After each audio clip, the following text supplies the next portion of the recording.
السلام علیکم ورحمت الله وبرکاتو.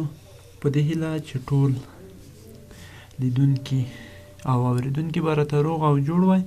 په دې ویډیو کې موږ ښایي څنګه کولی شو له یوټیوب څخه پیسې وګټو. مثلا چې هر څومره زموږ چینل ویډیوګانې خلک ګوري او هومره موږ ته په یوټیوب کې پیسې جمع کیږي، اکاونټ کې هغه موږ کولی شو د نړۍ په هر ګوټ کې واخلو. نو تاسو ته زه یوازې په همدغه ویډیو کې دا درښایم چې دا زما چینل دی. نو انشاءالله راتلونکې شنبې په ورځ به زه همدغه طریقه په پښتو ژبه په مفصل ډول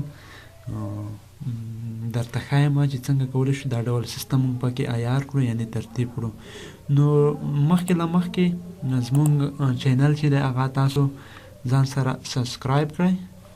سبسکرایب چې کله کړ ګورئ چې زما چینل ته راشئ، دلته youtube.com/رسلیار RASOLYAR ولیکئ، انټر یې کئ. کله چې داخل شوئ زموږ سبسکرایب کئ، یعنې وروسته دغه بیل نشان ولګوئ چې زموږ د نوي ویډیوګانو خبر تاسو ته درشي.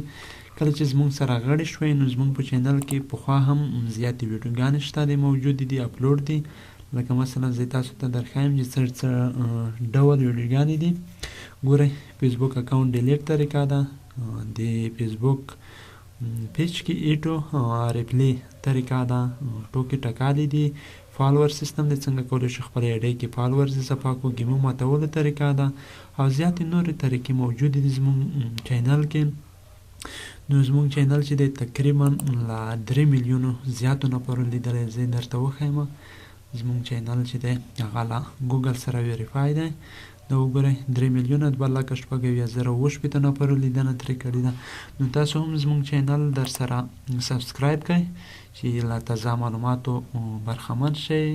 ګورئ دلته info NH section ان پښتو که دا مو سرچ کړم پیدا کیږي، او که زما تخلص رسولیار مو سرچ کړم پیدا کیږي.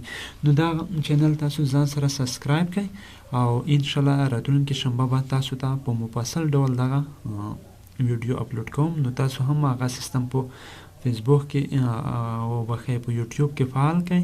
نو ویډیو د اپلوډ کې تقریبا 1-2 کاله 3 کاله خپل کې پرېږدئ، مشکل نشته. ویډیو اپلوډ کوئ هلته د خپله کې موجوده وي.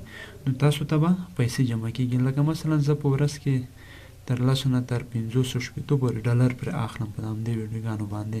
نو تاسو هم کولی شئ دا ډول سیستم فعال کړئ. نو زموږ چینل خامخا در سره سبسکرایب کړئ، یعنې غړي شئ چې له تازه معلوماتو یې برخمن شئ. نو انشاءالله راتلونکې شنبه بیا هم یادونه کوم چې د همدغه ویډیو به تاسو ته در اپلوډ کوم. دا زما د چینل نوم دی. مننه، تر بیا د الله په امان.